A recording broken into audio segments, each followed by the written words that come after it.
Salut à tous, aujourd'hui nous allons explorer ensemble le monde fascinant de l'Arduino, un outil formidable pour toute personne souhaitant s'initier à l'électronique. Que vous souhaitez créer des objets connectés ou tout simplement comprendre les bases de l'électronique et de la programmation, Arduino est une excellente porte d'entrée. Cette vidéo c'est un complément aussi d'un article que j'ai rédigé sur mon blog, donc vous trouverez le lien en description, donc n'hésitez pas à y jeter un coup d'œil, vous obtiendrez plus de détails. On va jeter un œil sur la carte Arduino, on peut en trouver facilement sur Amazon où il existe de nombreux kits comme celui que je vais vous montrer aujourd'hui qui contient divers composants avec des résistances et des capteurs. Sur notre carte Arduino, on trouve des broches entrée-sortie, ce sont des points de connexion pour les composants et les circuits externes. Elles peuvent être configurées comme des entrées pour lire les données ou des sorties pour envoyer des données.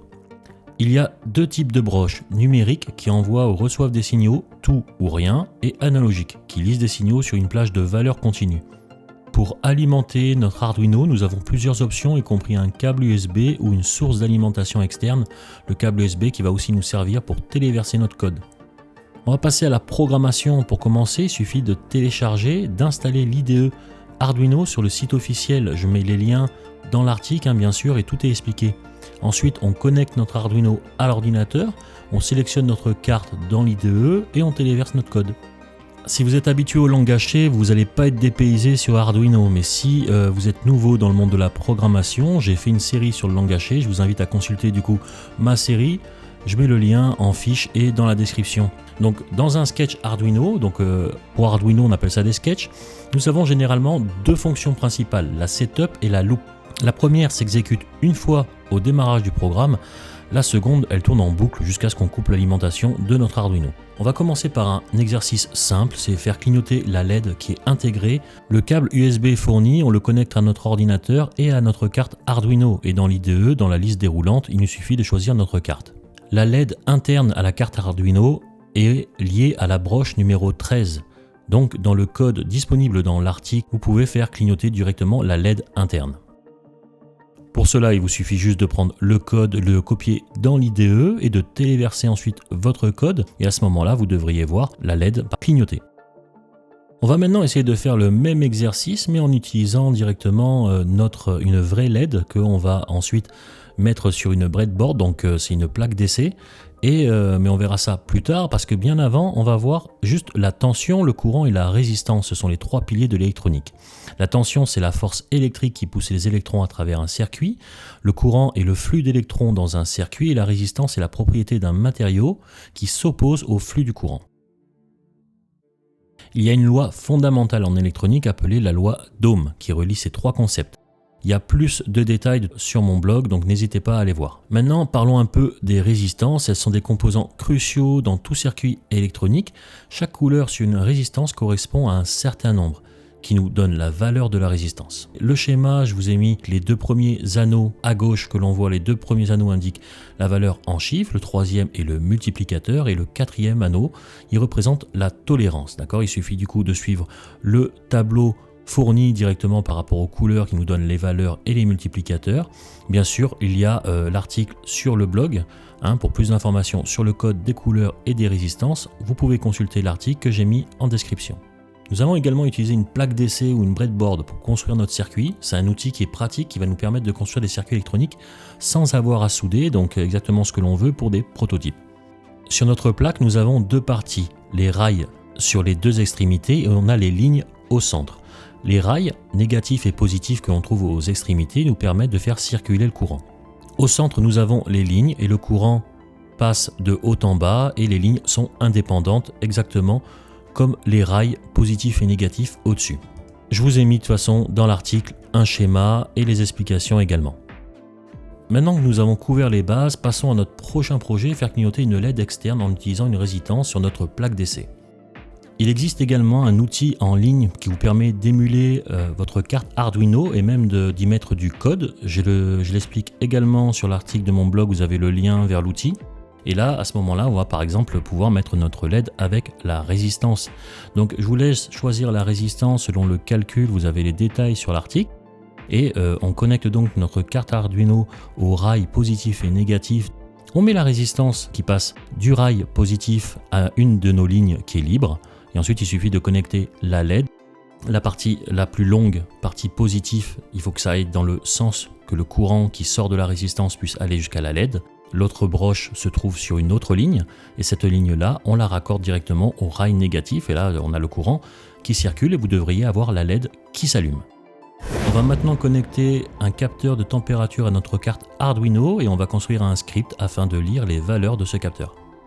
Pour ça, on va avoir besoin de notre câble USB, de notre carte Arduino. On va prendre notre plaque d'essai, on aura besoin également du capteur de température, ici le DHT11. Et les câbles pour accorder notre capteur.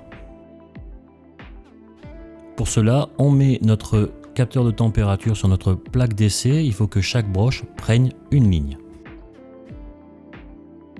La broche à droite, celle qui est à droite du capteur, c'est celle du coup pour le négatif. La broche au milieu du capteur, c'est pour le positif. Et ensuite de raccorder la dernière broche à gauche du capteur à n'importe quel port, parce que le capteur a son propre protocole, donc du coup, il n'a pas besoin spécialement d'en choisir un numérique. Vous pouvez choisir le 2 par exemple, comme sur la vidéo, qui est une broche analogique, mais ça fonctionne quand même. Maintenant, comment on va lire les données du capteur? Pour ça, on va ouvrir l'IDE, on va commencer un nouveau sketch. Et pour utiliser le capteur DHT11 avec Arduino, il nous faut inclure la bibliothèque DHT. Donc installez-la si ce n'est pas fait. Pour l'importer, il suffit d'utiliser la ligne de code l'include dht.h pour inclure du coup cette bibliothèque. Pour définir la broche sur laquelle le capteur DHT11 est connecté et le type de capteur que nous utilisons, on va déclarer deux constantes int avec la broche DHT-pin2, donc on va le mettre sur la 2 comme on a utilisé sur le schéma, et la constante int DHT-type DHT11. Dans la fonction setup, on va initialiser la communication et le capteur DHT11. Et ensuite le DHT begin pour initialiser le capteur et le serial begin qui nous permettra surtout de pouvoir lire dans le moniteur série. Maintenant, la lecture de l'humidité et de la température. Dans la boucle principale, celle qui va tourner en permanence, on va lire l'humidité et la température. Alors pour ça, on va déclarer deux variables en float humidity et température. Il va nous suffire de les récupérer directement en utilisant l'objet DHT, en appelant la méthode readHumidity et la méthode readTemperature. Ensuite, on va vérifier si les valeurs lues sont valides. Si ce n'est pas le cas, un message d'erreur s'affiche. Et dans le cas contraire, on va faire un LC, on va utiliser une succession de serial.print afin d'afficher différentes chaînes de caractères et bien sûr la valeur de nos variables afin de les afficher dans la console. On va mettre un délai avant de passer à la lecture suivante, on va mettre un délai de 2 secondes avec la fonction délai et 2000 pour les millisecondes. On a donc fini d'écrire le code pour lire le capteur, après il suffit de le téléverser, on vérifie qu'on a bien sélectionné la carte. Et dans mon cas à moi, ça compile pas, j'ai une erreur parce que j'ai oublié de créer l'objet DHT, celui qu'on va utiliser pour interagir avec le capteur qui nous permettra de lire les informations.